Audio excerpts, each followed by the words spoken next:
ഒന്ന് കണ്ടാൽ മതി അള്ളാൻ്റെ ഔലിയാക്കന്മാരെ. ഇപ്പോൾ തട്ടാമല പള്ളിയിൽ ഇന്ന് അവിടുത്തെ സെക്രട്ടറി ആയിട്ട് ഞാനൊരു ഏകദേശം ഒരു 3/4 മണിക്കൂറോളം ഞാനിന്ന് ലൊഹറിന് തൊട്ട് മുമ്പ് അവിടെ ഒന്ന് സംസാരിച്ചു. അപ്പോൾ അവിടെ നൂറ്റാണ്ടുകൾ പഴക്കം ചെന്ന ഒരു ഖബർ 1984 പള്ളിയുടെ പുനർനിർമ്മാണവുമായി ബന്ധപ്പെട്ട് കുടിയെടുത്തപ്പോൾ കുഴിച്ചു വന്നപ്പോൾ പരിശുദ്ധമായ ആ ഖബർ, പരിശുദ്ധമായ അത്തറിൻ്റെ നിർമ്മണമുള്ള സുഗന്ധമുള്ള കഫം തുണി പോലും ഉടയാത്ത രൂപത്തിലൊരു മയ്യത്ത് കണ്ടു പള്ളിയുടെ ഓരത്ത്. ആയിരക്കണക്കിന് 10,000-കണക്കിന് ആളുകൾ അങ്ങോട്ട് ഒഴുകിയെത്തി.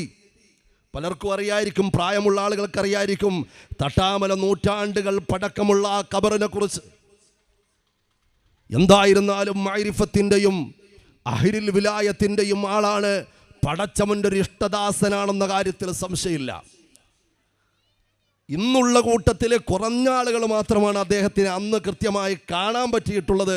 അതിലൊരാളാണ് ഈ സെക്രട്ടറി. അദ്ദേഹം എന്നോട് പറഞ്ഞു, ഞാനിവിടെയുള്ള ഒരു ഉമ്മയായിട്ട്, പ്രായമുള്ളൊരു ഉമ്മയായിട്ട് ഈ വിഷയം ഡിസ്കസ് ചെയ്തു. ആരാണെന്നൊരു ഏകദേശ രൂപമെങ്കിലും കിട്ടാനാണല്ലോ. അന്നും ഉണ്ടായിരുന്ന 90 വയസ്സിലധികമുള്ള ഒരു നല്ല പ്രായം ചെന്ന ഒരാളിനോട് ചോദിച്ചു, വല്ല ഓർമ്മയുണ്ടോ? ഒരു ഓർമ്മയില്ല. അങ്ങനെ ഒരു ഖബർ അറിയില്ല. നൂറ്റാണ്ടുകൾ പഴക്കമുള്ള ആ ഖബറിനെ കുറിച്ച് മറ്റൊരു മാതാവിനോട് ചോദിച്ചപ്പോൾ ആ മഹാനായ മനുഷ്യൻ്റെ പശ്ചാത്തലം ആ ഉമ്മ പറഞ്ഞു. അവരുടെ കുടുംബവുമായി ബന്ധപ്പെട്ടെന്തോ പരിചയത്തിൻ്റെ പേരിൽ ആ ഉമ്മയ്ക്ക് ചെറിയൊരു ഓർമ്മ. ആ ഉമ്മ ആ ഓർമ്മയിൽ നിന്നെടുത്തു പറഞ്ഞു, ഒരു മനുഷ്യനുണ്ടായിരുന്നു അവിടെ അടക്കം ചെയ്ത ആ മനുഷ്യൻ, അദ്ദേഹം റൂമും ഇബാദത്തും മാത്രമായി കഴിഞ്ഞുകൂടുന്ന പരിശുദ്ധമായ ഖുർആനും എപ്പോൾ നോക്കിയാലും ഇബാദത്തും വിശുദ്ധമായ ഖുർആനും മാത്രമായി കഴിഞ്ഞുകൂടിയിരുന്ന ഒരു വാപ്പയുണ്ടായിരുന്നു. എൻ്റെ ഓർമ്മ അതാണ് എന്ന്. എൻ്റെ പ്രിയപ്പെട്ട സഹോദരങ്ങളെ, അള്ളാഹുവിൻ്റെ ഔലിയാക്കന്മാരെ കണ്ട കാര്യം പറഞ്ഞപ്പോൾ ഞാൻ ഓർത്തുപോയതാണ്. നമ്മുടെ പരിസരങ്ങൾ തന്നെ പരിശോധിച്ചാൽ അള്ളാഹുവിൻ്റെ ഔലിയാക്കന്മാരുടെ അത്യത്ഭുതകരമായ കാൽപ്പാടുകളും അവരുടെ ദർശനങ്ങളും അവരുമായി ബന്ധപ്പെട്ട കറാമത്തുകളും അനുഭവമുള്ളവർ ധാരാളമുണ്ട്. ഖാജാ തങ്ങളുടെ ഉറൂസ് നടക്കുമ്പോൾ, ഇന്ത്യയുടെ സുൽത്താൻ്റെ ഉറൂസ് നടക്കുമ്പോൾ ഏതെങ്കിലും ആളുകൾ ഈ നാട്ടിൽ അങ്ങനെയുള്ള സംശയിക്കുന്ന ആളുകളില്ല. പക്ഷെ എങ്കിലും ചില ഈമാൻ നഷ്ടപ്പെട്ടു പോയ ആളുകളെങ്കിലും പുച്ഛത്തോടെ കാണുന്നെങ്കിൽ അവരുടെ ഈമാൻ അവർ സൂക്ഷിച്ചു കൊള്ളുക. അത്രേ അവരെക്കുറിച്ച് പറയാനുള്ളൂ. അല്ലാഹു തആല കാത്തിരക്ഷിക്കുമാറാകട്ടെ. ഞാൻ പറഞ്ഞല്ലോ, ഒന്ന് കണ്ടാൽ മതി. ഒരു വലിയനെ ഒന്ന് കണ്ടാൽ മതി. കണ്ണുകൾക്ക് പവറാണ്. കണ്ട ആൾക്ക് ഇജാബത്താണ്. ഇത് വെറുതെ പറയല്ല. ഞാൻ ഈ പറയുന്നതൊക്കെ വസ്തുനിഷ്ഠമായിട്ടാണ് പറയുന്നത്. അൽ മുസ്തറഫ് ഫീ കുല്ലി ഫന്നിൻ മുസ്തദറഫ് എന്ന് പറയുന്നൊരു കിതാബുണ്ട്. അതിൽ കാണാം ഒരു സംഭവം. ഒരു നാട്ടിൽ വലിയ ദാരിദ്ര്യമുണ്ട്, വെള്ളമില്ല, തീഷ്ണമായ പ്രയാസം, ഒരിറ്റ് വെള്ളമില്ല, കന്നുകാലികൾ ചത്തു വീഴാൻ തുടങ്ങി, സർവ്വ ഉറവകളും വറ്റിപ്പോയി, കൃഷികളെല്ലാം നശിച്ചുപോയി, കുടിക്കാൻ മുലപ്പാൽ പോലുമില്ലാത്ത അവസ്ഥ, ജീവന് ഭീഷണിയായി. അവിടെയുള്ള വിശ്വാസികൾ മുഴുവനും ഒരുമിച്ച് കൂടി പണ്ഡിതന്മാരുടെ നേതൃത്വത്തിൽ ഒരു മൈതാനത്ത് പോയി മഴയെ തേടുന്ന പ്രാർത്ഥന അടക്കമുള്ള വലിയ ആരാധനാ കർമ്മങ്ങൾ ചെയ്തു. പക്ഷെ ഒരിറ്റ് വെള്ളം, ഒരു കാർമേഘത്തിൻ്റെ കീറ് പോലും അവിടെ പ്രത്യക്ഷപ്പെട്ടിട്ടില്ല. എല്ലാവരും നിരാശയോടെ മടങ്ങി. അവസാനം ഒരു പണ്ഡിതൻ അവിടെ നിന്നു.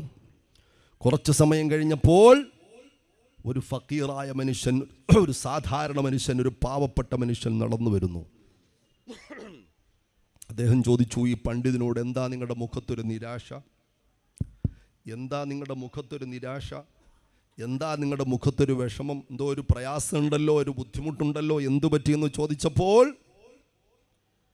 ഈ പണ്ഡിതൻ പറഞ്ഞു, ഞങ്ങളുടെ നാട്ടിൽ വല്ലാത്ത വരൾച്ചയാണ്, വല്ലാത്ത പ്രയാസമാണ്, ഒരിറ്റ് വെള്ളം കുടിക്കാനില്ല, കന്നുകാലികൾ ചത്തു വീണു, കൃഷികളെല്ലാം കരിഞ്ഞുപോയി, ഞങ്ങൾ മഴയെ തേടുന്ന പ്രാർത്ഥന നടത്തിയിട്ട് പ്രതീക്ഷയോടെ കാത്തു നിന്നതാ, ഒരിറ്റ് വെള്ളമില്ല, ഒരു കാർമേഘത്തിൻ്റെ കീറ് പോലുമില്ല, എല്ലാവരും നിരാശയോടെ വീടുകളിലേക്ക് മടങ്ങി. ഈ വിഷയമങ്ങ് പറഞ്ഞപ്പോൾ പാവപ്പെട്ട ഫക്കീറായ മനുഷ്യൻ പറയുകയാ, ഞാനൊന്ന് ദ്വാരക്കട്ടെ, എനിക്കൊരു അനുവാദം തരുവോ?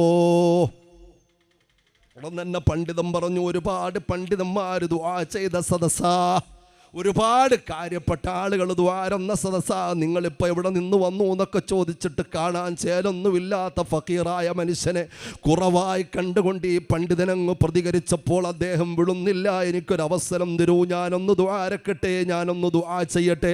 അങ്ങനെ നിർബന്ധിച്ച് അവസാനം എന്നാലും നിങ്ങൾ ദുആ ചെയ്തോ എന്ന് പറഞ്ഞു. പടച്ച റബ്ബുൽ ഇസ്സത്തായ തമ്പുരാന്റെ ദർബാറിലേക്ക് രണ്ട് കരങ്ങളും ഉയർത്തി സജലങ്ങളായ കണ്ണുകളോട് ആ ഫക്കീറായ മനുഷ്യൻ ദുആരക്കയാ, പടച്ച റബ്ബേ, എൻ്റെ രണ്ട് കണ്ണുകളുടെ ബറക്കത്ത് കൊണ്ട് ഈ സാധുക്കളായ നിന്റെ അടിമകൾക്ക് മടയ കൊടുക്കണേ റബ്ബേ. എൻ്റെ രണ്ട് കണ്ണുകളുടെ ബറക്കത്ത് കൊണ്ട് ഈ സാധുക്കളായ നിന്റെ അടിയാറുകൾക്ക് മഴയെ കൊടുക്കണേ റബ്ബേ എന്ന് ദുആ ചെയ്ത് തീരേണ്ട താമസം ആ പണ്ഡിതൻ ഒരു മറുചോദ്യം ചോദിച്ചു. ചെറിയൊരു ഗുരുത്തക്കേടുള്ള വർത്താനം പറഞ്ഞു. നിങ്ങളുടെ കണ്ണുകൾക്ക് എന്ത് ബറക്കത്താ ഉള്ളത്? നിങ്ങളുടെ കണ്ണിനെന്ത് പവറാ ഉള്ളത്? കണ്ണിൻ്റെ ബറക്കത്ത് കൊണ്ട് നിങ്ങൾ ദുആ ചെയ്യുമ്പോൾ ഉടൻ തന്നെ ഫക്കീർ പറഞ്ഞു, റഅയ്തു അബാ യസീദ് അൽ ബിസ്താമി, ഞാൻ അബൂ യസീദുൽ ബിസ്താമി റളിയല്ലാഹു തആല അൻഹുവിനെ കണ്ടിട്ടുണ്ട്. കണ്ടു എന്നാ പറഞ്ഞത്. അബൂ യസീദുൽ ബിസ്താമി തങ്ങളെന്ന് പറഞ്ഞാൽ കാര്യപ്പെട്ട മഹാന, ഔലിയാക്കന്മാരുടെ നേതാവാ, ഒട്ടനവധി കറാമത്തുകളുള്ള മഹാനാ, അള്ളാഹിൻ്റെ ഔലിയാക്കന്മാരുടെ നേതൃസ്ഥാനത്തുള്ള മഹാനായ അബൂ യസീദുൽ ബിസ്താമി തങ്ങളെ ഞാൻ കണ്ടിട്ടുണ്ട്.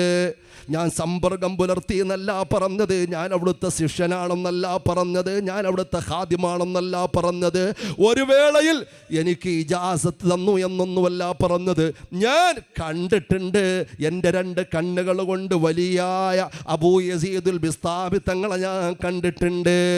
ഉടൻ തന്നെ ഈ പണ്ഡിതനങ്ങ് ചോദിക്കുന്നുവല്ല, കണ്ടാൽ മാത്രം കണ്ണുകൾക്ക് ബറക്കത്തുണ്ടാകുമെങ്കിൽ അള്ളാഹിൻ്റെ ഹബീബായ പ്രവാചകർ മുഹമ്മദ് മുസ്തഫ സല്ലല്ലാഹു അലൈഹി വസല്ലം സ്വലാത്തിൻ്റെ ഊക്ക് പോരാ, നിങ്ങൾക്ക് പരിചയമില്ലാത്തൊരു വ്യക്തിയെക്കുറിച്ചാ പറഞ്ഞത് എന്ന് എനിക്ക് തോന്നിപ്പോകുന്ന രൂപത്തിൽ സ്വലാത്തിൻ്റെ ആവേശം കുറയല്ലേ? നമുക്ക് ഏറ്റവും കൂടുതൽ പരിചയപ്പെടേണ്ട മഹോന്നതരിൽ മഹോന്നതരായ പ്രവാചകരല്ലേ? ജീവിതത്തിലും സുഗന്ധമാകേണ്ടവരാ, മരണപ്പെടുമ്പോഴും സഹായമാകേണ്ടവരാ. ഖബറിൽ ചിത്രം കാണിക്കുമ്പോൾ സന്തോഷത്തോടെ എൻ്റെ ഹബീബാണിതെന്ന് പറയേണ്ടവരാ, പരലോകത്ത് കൈപിടിക്കാനുള്ളവരാ, സിറാത്തുൽ മുസ്തഖീമിൽ കാലിടറാതെ അവിടുത്തെ കരങ്ങൾ പിടിച്ച് സ്വർഗത്തിലേക്ക് പോകാനുള്ളവരാ. അവിടുന്ന് ഹൗദുൽ കൗസറിൻ്റെ പരിസരത്ത് ഉമ്മത്തികളെ നിങ്ങളെ ഞാൻ കാത്തു നിൽക്കുമെന്ന് പുണ്യപ്രവാചകം പറഞ്ഞിട്ടുണ്ടെങ്കിൽ അങ്ങനൊരു നേതാവോ നേതാവിൻ്റെ സ്റ്റേറ്റ്മെൻറ്റോ ഒരു അപ്പോസ്തലനോ പറയാനില്ല, ഒരാർക്കും പറയാനില്ല, ഒരു നേതാവിന് പറയാനില്ല. അള്ളാഹിൻ്റെ ഹബീബായ പ്രവാചകർ മുഹമ്മദ് മുസ്തഫ സല്ലല്ലാഹു അലൈഹി വസല്ലമ തങ്ങൾ കടക്കം ഒരു ലക്ഷത്തിൽ പരം വരുന്ന പ്രവാചകന്മാർക്ക് അല്ലാഹു പരലോകത്തിൽ പ്രത്യേകമായി പരിഗണിച്ചുകൊണ്ട് സിംഹാസനങ്ങളിടുമല്ലോ. ഓരോ വലിയ ചെയറുകളിടും. ആ ചെയറുകളിൽ കസേരകളിൽ എല്ലാ പ്രവാചകന്മാരും ഇരിക്കും. അള്ളാഹിൻ്റെ റസൂല് പറയുന്നു, ഞാൻ എൻ്റെ സിംഹാസനത്തിൽ ഇരിക്കൂല, ഞാൻ എൻ്റെ മിമ്പറിൽ ഇരിക്കൂല. ലാ അജ്ലിസു അലൈഹി, അള്ളാഹിൻ്റെ റസൂലിൻ്റെ തിരുനാവ് കൊണ്ട് പറഞ്ഞതാ, ഞാൻ അവിടെ ഇരിക്കൂല. സിംഹാസനത്തിന് ചന്തം കുറവായത് കണ്ടല്ല, സിംഹാസനം അത്ര കാണാൻ ഗ്ലാമർ ഇല്ലാത്തത് കൊണ്ടല്ല, സൗകര്യം കുറവായത് കൊണ്ടല്ല. എന്തുകൊണ്ടാ ഞാൻ തന്ന സിംഹാസനത്തിൽ ഇരിക്കാത്തതെന്ന് അള്ളാഹു ചോദിക്കുമ്പോൾ അള്ളാഹിൻ്റെ ഹബീബായ പ്രവാചകം പറയുന്നു, ഇനിയും നരകത്തിൽ നിന്നും രക്ഷപ്പെടാൻ, സ്വർഗത്തിലേക്ക് കടക്കാൻ എൻ്റെ ഉമ്മത്തികളിൽ പലരുമുണ്ട്. അതുകൊണ്ടൊരംശമെങ്കിലും ഈമാനുള്ളവരെ സ്വർഗത്തിൻ്റെ തീരത്തേക്ക് എത്തിക്കുന്നത് വരെ ലാ അജ്ലിസു അലൈഹി യാ റബ്ബി, എനിക്കവിടെ ഇരിക്കാൻ പറ്റൂല അല്ലാ. ഇത്രയും വലിയ സ്നേഹം ദുനിയാവിലും ആഖിറത്തിലും സർവപ്രയാസഘട്ടത്തിലും നമ്മൾ ചേർത്ത് നിർത്തിയ നായകരാ. അവരുടെ പേര് കേൾക്കുമ്പോൾ പരിചയമില്ലാതിരിക്കല്ലേ? ഏറ്റവും വലിയ ആവേശമുണ്ടാകേണ്ട നാമമല്ലേ ചെല്ലു മുഹമ്മദ് മുസ്തഫ സല്ലല്ലാഹു അലൈഹി വസല്ലം പോരാ, ഇനിയും കുറേ ആളുകൾ സ്വലാത്ത് ചെല്ലാനുണ്ട്. അവർ കാര്യപ്പെട്ട ആളുകളായിരിക്കും, എനിക്ക് അവരെക്കുറിച്ച് അഭിപ്രായ വ്യത്യാസമൊന്നുമില്ല. ഈ പരിസരത്ത് വലിയ തറവാടികളായിരിക്കും, സാമ്പത്തിക സംവിധാനമുള്ളവരായിരിക്കും, പൊളിറ്റിക്കൽ പവറുള്ളവരായിരിക്കും, അവർക്കൊരുപാട് വലിയ സംവിധാനങ്ങളുണ്ട്. സ്വലാത്തിനേക്കാളും ആരും മുകളിൽ പോകൂല, ഒരു തറവാടിത്തവും മുകളിൽ പോകൂല. ഞാൻ ഈ റോഡിൻ്റെ സൈഡിലിരുന്നു കൊണ്ട് സല്ലല്ലാഹു അലൈഹി വസല്ലം എന്ന് ഉറച്ചുറച്ച് സ്വലാത്ത് ചെല്ലിയ എന്റെ പവറിനത് കുറവല്ലേ? ഞാൻ ഈ നാട്ടിൽ അറിയപ്പെട്ട ആളല്ലേ? ഞാൻ ഈ വലിയ അഡ്രസ്സും പ്രൊഫൈലുമുള്ള ആളല്ലേ എന്നൊന്നും ആരും ചിന്തിക്കണ്ട. ചിന്തിച്ചാൽ അവൻ്റെ ഈമാനിനും അനുരാഗത്തിനും തകരാറുണ്ടെന്ന്. അതുകൊണ്ട് ആവേശത്തിൽ പരിശുദ്ധമായ മദീനയുണ്ടല്ലോ, സുൽത്താനുൽ ഹിന്ദിനെ ഇന്ത്യയിലേക്ക് അയച്ച ഹബീബായ പ്രവാചകനുണ്ടല്ലോ, അങ്ങോട്ട് കടന്നു ചെല്ല് പൊന്നുമോനെ എന്ന് പ്രത്യേകമായി പറഞ്ഞ് ആശീർവദിച്ചുകൊണ്ട് നമ്മൾ ആരെയാണോ പറയുന്നത്, ആ മഹാനായ സുൽത്താനുൽ ഹിന്ദിലേക്ക് നമ്മുടെ രാജ്യത്തിലേക്ക് അനുഗ്രഹമായി അയച്ച അള്ളാന്റെ ഹബീബായ പ്രവാചകർ മുഹമ്മദ് മുസ്തഫ സല്ലല്ലാഹു അലൈഹി വസല്ലമ തങ്ങളെ കുറിച്ച് ഈ ഫക്കീറായ മനുഷ്യൻ പറഞ്ഞു, ഞാൻ എൻ്റെ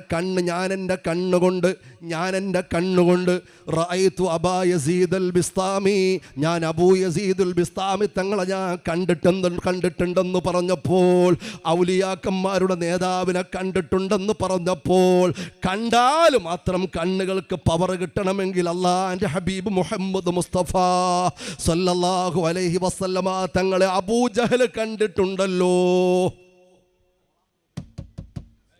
റസൂലിനെ വധിക്കാൻ നടന്ന, ഹബീബായ പ്രവാചകനെ വാളിനിരയാക്കാൻ നടന്ന ശത്രു വിഭാഗത്തിൽ വലിയ കാര്യപ്പെട്ട ആളായ അബൂജഹൽ അള്ളാന്റെ റസൂലിനെ കണ്ടിട്ടുണ്ടല്ലോ. അബൂജഹലിന്റെ കണ്ണുകൾക്കും പവറുണ്ടോ, കറാമത്തുണ്ടോ എന്ന് ചെറിയൊരു കുരുത്തക്കെട്ട ചോദ്യം ചോദിച്ചു.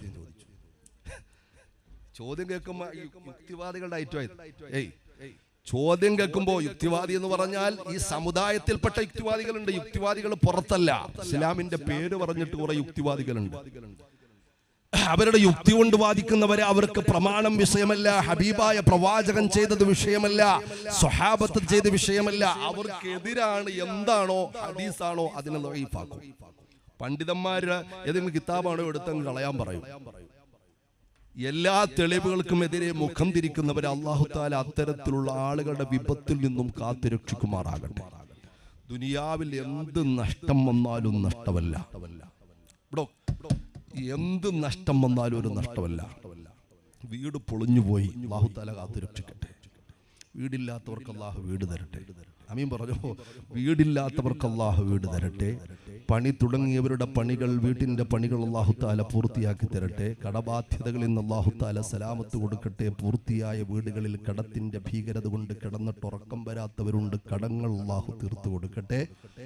അല്ലാഹു തആല നല്ലൊരു ഭവനം വീടില്ലാത്തവർക്ക് അല്ലാഹു എത്രയും പെട്ടെന്ന് എളുപ്പമാക്കി തരട്ടെ. ഒരാളുടെ വീടങ്ങ് പൊളിഞ്ഞു പോയി അല്ലേ, വലിയൊരു രോഗമായി പോയി, പാപ്പരാസിയായി പോയി, മക്കളില്ല, എന്തുവാകട്ടെ, ജോലി നഷ്ടപ്പെട്ടു പോയി, പണം നഷ്ടപ്പെട്ടു പോയി, സർവ്വതും നഷ്ടപ്പെട്ടു പോയി, എല്ലാം നഷ്ടപ്പെട്ടു പോയി, കൊടുത്തിരിക്കുന്ന തുണിയല്ലാതെ വേറൊന്നുമില്ല, മരണത്തോട് വല്ലിട്ടുകൊണ്ട് കിടക്കി. എന്തുവാകട്ടെ, ഏത് രോഗമാകട്ടെ, അതൊന്നും ഒരു പ്രശ്നമല്ല.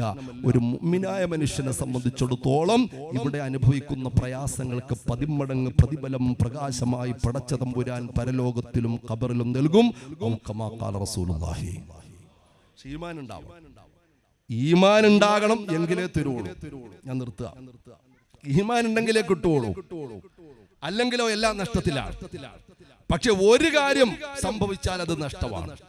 കാരണം അവന്റെ ഈമാൻ നഷ്ടപ്പെട്ടു പോയാൽ, അവൻ ഏതെങ്കിലും പുതിയ പ്രസ്ഥാനത്തിൽ മെമ്പർഷിപ്പ് എടുത്തു പോയാൽ, കുറച്ചൊക്കെ അവർ പറയുന്നത് ശരിയായിരിക്കും അല്ലേ, ഇങ്ങനെ ചിന്തിച്ചു പോയാൽ, ചിന്തിച്ചാ മതി.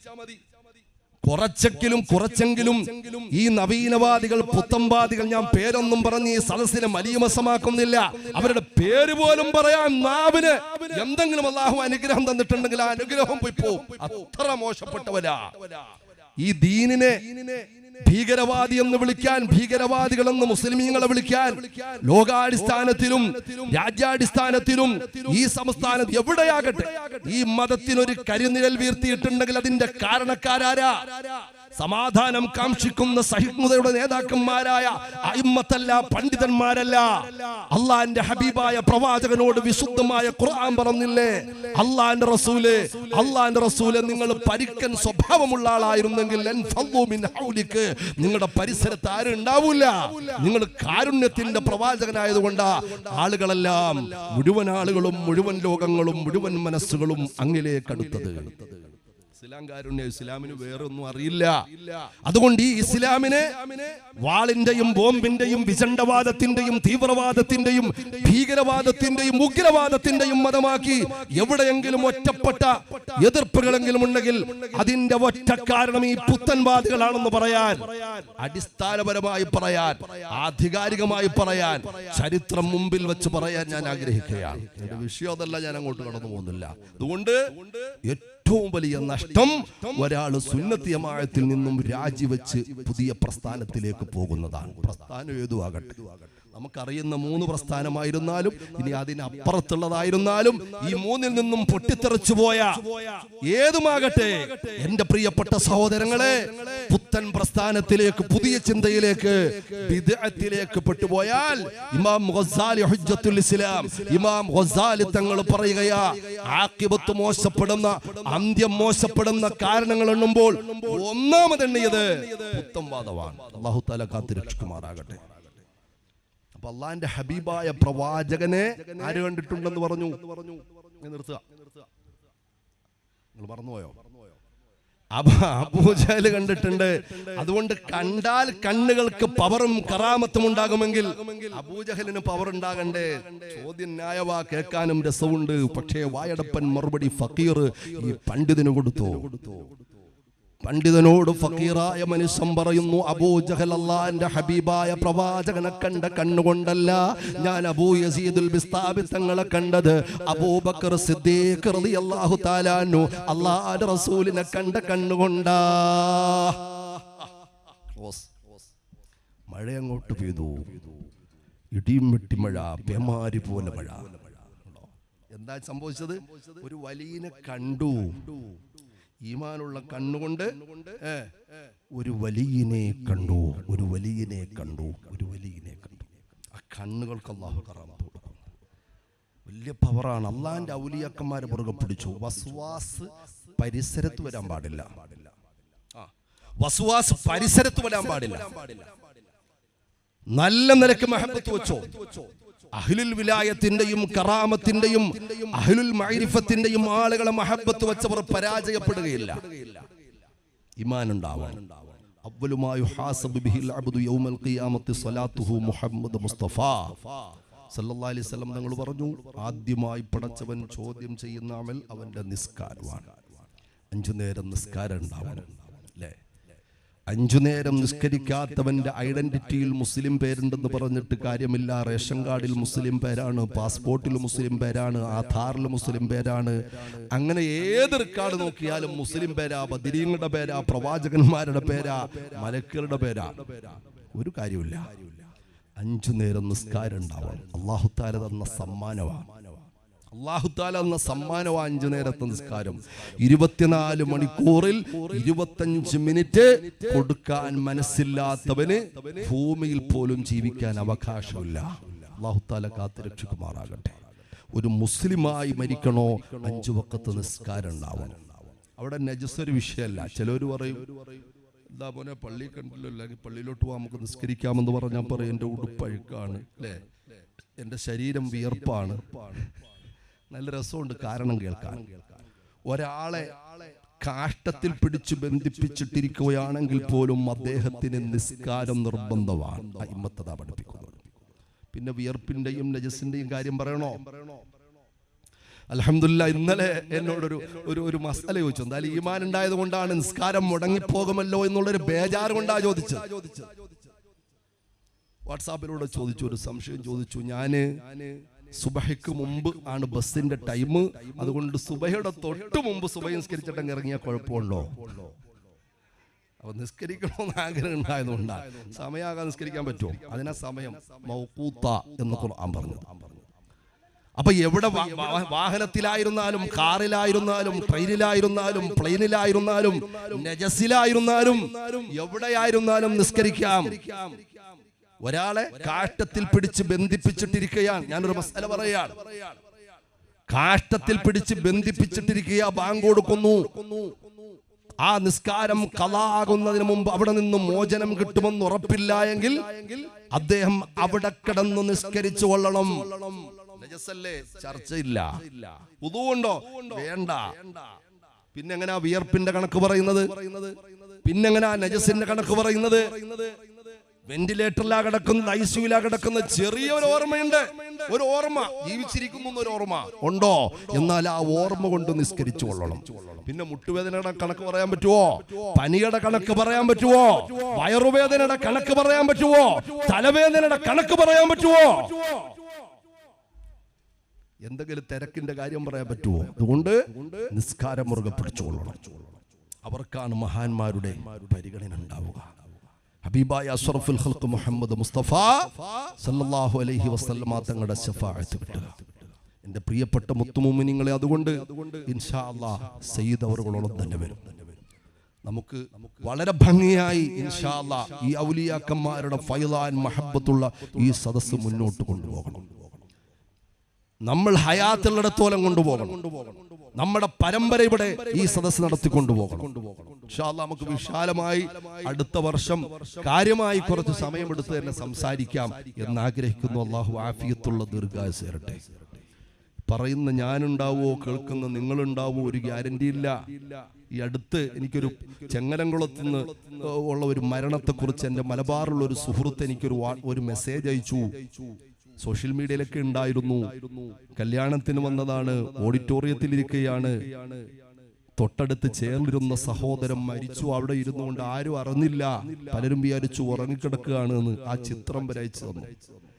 ഒരു രോഗവും ഇല്ലായിരുന്നു. ആ ചേറിൽ ഇരുന്നു കൊണ്ട് മരിച്ച മയ്യിത്താ നമ്മൾ കാണുന്നത്. എവിടെ, എപ്പോൾ, എങ്ങനെ നമുക്കൊണ്ട് പറയാൻ പറ്റൂല. 5 വയസ്സുള്ള പൊന്നുമോൻ ഓടിക്കളിച്ച് മുറ്റത്ത് കളിച്ചുകൊണ്ട് നിൽക്കുമ്പോൾ തിരുവനന്തപുരം ജില്ലയിലെ ഓർമ്മ ശരിയാങ്കിൽ പാങ്ങോട് എൻ്റെ ഒരു പ്രിയപ്പെട്ട സഹോദരൻ, അദ്ദേഹത്തിന്റെ കുടുംബത്തിൽ ഒരു കുഞ്ഞ്, 5 വയസ്സുള്ള കുഞ്ഞ് മുറ്റത്ത് കളിച്ചുകൊണ്ട് നിൽക്കുക. അവര് പൊനി പോലും ഇല്ലാത്ത പൊന്നുമോന ഓടി വന്ന് എന്തോ വേദനയോ പ്രാളം എന്ന് പറഞ്ഞു. ചെറിയ സമയമായിട്ടുള്ളൂ, ഉമ്മാന്റെ മടിയിൽ കിടന്നു മരിച്ചു. എന്റെ പ്രിയപ്പെട്ട പെങ്ങളെ, മരണത്തിന് പ്രായമില്ല, സാഹചര്യമില്ല, സമയമില്ല, സന്ദർഭമില്ല, കാലമില്ല, ഒന്നുമില്ല. ഈ ഇരിക്കുന്നവർ അടുത്ത വർഷം ഖബറിൽ കിടക്കേണ്ട എത്ര ആളുകളാ ഞാനും നിങ്ങളും അതിൽ പെട്ടിട്ടുണ്ടോ നമുക്കറിയില്ല. അല്ലാഹു ആഫിയത്തുള്ള ദീർഘായുസ്സ് നൽകി അനുഗ്രഹിക്കുമാറാകട്ടെ. തഖ്വയോടുകൂടിയുള്ള ദീർഘായുസ്സ് അല്ലാഹു നൽകുമാറാകട്ടെ. അതുകൊണ്ട് ഇൻഷാ അല്ലാഹ് നമുക്ക് അടുത്ത വർഷത്തേക്ക് ഇതുമായി ബന്ധപ്പെട്ട് അൽഹംദുലില്ലാഹ് ഒരു സഹകരണം ഉണ്ടാവണം. അല്ലാഹുവിന്റെ ഔലിയാക്കന്മാര് ബന്ധപ്പെട്ട് സഹായിക്കുന്ന, സഹകരിക്കുന്ന വിഷയത്തിൽ ഒരു കുറവും അല്ലാഹു തആല വരുത്തൂല. ഒരു കുറവും അല്ലാഹു തആല വരുത്തൂല. ഈമാൻ ഉണ്ടാവണം, ഇസ്സത്ത് ഉണ്ടാവണം, പ്രതീക്ഷയുണ്ടാവണം. ഇൻഷാ അല്ലാഹ് അടുത്ത വർഷത്തേക്ക് ഇത്രയും മുത്തുമുഅ്മിനീങ്ങളുണ്ട്. ഇൻഷാ അല്ലാഹ് അടുത്ത വർഷത്തേക്കുള്ള ഉജീനത്തിൽ, ഭക്ഷണത്തിൽ ഒരാട് പറയാൻ പറ്റുന്ന ആരെങ്കിലും എൻ്റെ ഈ സദസ്സിലുണ്ടെങ്കിൽ, ഉമ്മമാരാകട്ടെ, സഹോദരന്മാരാകട്ടെ, സഹോദരിമാരാകട്ടെ, ഉപ്പമാരാകട്ടെ, ആരാണ് ഒരു ബറക്കത്തുള്ളൊരു കൈ ഇഖ്ലാസോടുകൂടി അടുത്ത കൊല്ലം, ഇന്നും നാളെയല്ല, അടുത്ത കൊല്ലം ഇൻഷാ അല്ലാഹ് ഒരാട്, നിങ്ങൾ എന്ത് വിഷയമാണോ അത് നിയത്ത് ചെയ്തോളൂ. അല്ലാഹു തആല അത് പൂർത്തിയാക്കി തരും. മഹാന്മാരുടെ ഹഖ് ജാഹ് ബറക്കത്ത് കൊണ്ടൊരു സംശയം അക്കാര്യത്തിൽ വേണ്ട. ഇഖ്ലാസോടുകൂടി ഇൻഷാ അല്ലാഹ് പറയാൻ കഴിയണം. ഒരാള് ഒന്ന് ഉദ്ഘാടനം ചെയ്യാൻ പറ്റിയൊരു ഭാഗ്യവാൻ. അൽഹംദുലില്ലാഹ്. കണ്ടോ, ഈമാനോടെ ഒന്ന് ചോദിച്ചപ്പോൾ 2 കൈ പൊക്കി. അല്ലാഹുവേ നീ കബൂലാക്കണേ തമ്പുരാനേ. ആമീൻ. എല്ലാവരും പറയണം. ആമീൻ പറയുന്നതിൽ ആരും പിശുക്ക് കാണിക്കരുത്. ആവേശത്തിൽ ആമീൻ പറയണം. പടച്ചവരെ, ആ 2 സഹോദരങ്ങൾക്കും നീ ആഫിയത്ത് കൊടുക്കണം നാഥാ. എന്താ പേര്? മാമയുടെ പേരെന്താ? മാഷാ അല്ലാഹ്, നമ്മുടെ മിസ്ബാഹി ഉസ്താദിന്റെ അപ്പച്ചിയാപ്പാണ്. അൽഹംദുലില്ലാഹ്. ഇതുമായി ബന്ധപ്പെട്ട് നല്ലൊരു പരിശ്രമം നടത്തുന്ന പ്രിയപ്പെട്ട സുഹൃത്ത് മിസ്ബാഹി ഉസ്താദ്, അല്ലാഹു തആല ആഫിയത്തുള്ള ദീർഘായുസ്സ് കൊടുക്കട്ടെ. രോഗങ്ങൾക്ക് അല്ലാഹു ശമനം കൊടുക്കട്ടെ. നമ്മുടെ മിസ്ബാഹി ഉസ്താദിന്റെ അപ്പച്ചിയാപ്പ പേരെന്താ? മുഹമ്മദ് കുഞ്ഞ്. അതേപോലെ ആ തൊപ്പിയിട്ട് പറങ്കാമൂട്ടിൽ നാസർ. അൽഹംദുലില്ലാഹ്. 2ാമതൊരാട് പറഞ്ഞു. അൽഹംദുലില്ലാഹ്. നിങ്ങൾ ആമീൻ റാഹത്തിൽ പറയണേ. മൂന്നാമത് അൽഹംദുലില്ലാ ഖൂലൂ തക്ബീർ. അല്ലാഹ് വലിയവനാണെന്ന് പറയാൻ നമ്മൾ ആരെയാണ് പേടിക്കുന്നത്? അല്ലാഹ് വലിയവനാണെന്ന് പറയാൻ നമ്മൾ ആരെയും പേടിക്കേണ്ട കാര്യമില്ല. ഖൂലൂ തക്ബീർ, അതിന്റെ അർത്ഥം അത്രേ ഉള്ളൂ. അല്ലാഹ് വലിയവനാണ്, ദൈവം വലിയവനാണ്, പരമേശ്വരൻ വലിയവനാണ്, ജഗന്നിയന്താവായ സർവേശ്വരൻ വലിയവനാണ്. അത് പറയലല്ലേ നമ്മുടെ ഉത്തരവാദിത്തം. നമ്മൾ അടിമകളാ. ഒരു സെക്കൻഡിൽ 33 കോടി രാസപ്രവർത്തനങ്ങൾ ഒരു ഹ്യൂമൻ ബോഡിയിൽ നടത്തി തീർന്ന തമ്പുരാൻ. 33 കോടി രാസപ്രവർത്തനങ്ങൾ. ഒരു ദിവസം 15,000 തവണ കണ്ണിന്റെ ഇമകൾ വെട്ടിച്ചുകൊണ്ടിരിക്കുന്ന പടച്ചോ. നമ്മൾ അറിയുന്നുണ്ടോ? ഇന്നത്തെ ദിവസം ഒരു ദിവസം 15,000 തവണ ഓട്ടോമാറ്റിക് ആയിട്ടൊരു വൈപ്പർ സംവിധാനം പോലെ നമ്മുടെ കണ്ണുകൾ ഇങ്ങനെ ക്ലീൻ ചെയ്ത് വളരെ മൈന്യൂട്ടായിട്ട് യാന്ത്രികമായി നമ്മൾ പോലും അറിയാതെ ഇങ്ങനെ ഒരു വൈപ്പർ ഗ്ലാസിന്റെ പുറത്ത് വെള്ളം വീഴുമ്പോൾ വാഹനത്തിന്റെ വൈപ്പർ ഇങ്ങനെ വർക്ക് ചെയ്യുന്നത് പോലെ ക്ലീൻ ചെയ്ത് കൊണ്ടിരിക്കുന്ന അല്ലാഹു റബ്ബുൽ ഇസ്സത്ത് വലിയവനാണെന്ന് പറയാൻ നമുക്ക് ആവേശം ഉണ്ടാവും. അല്ലാഹു ആഫിയത്തുള്ള ദീർഘായുസ്സ്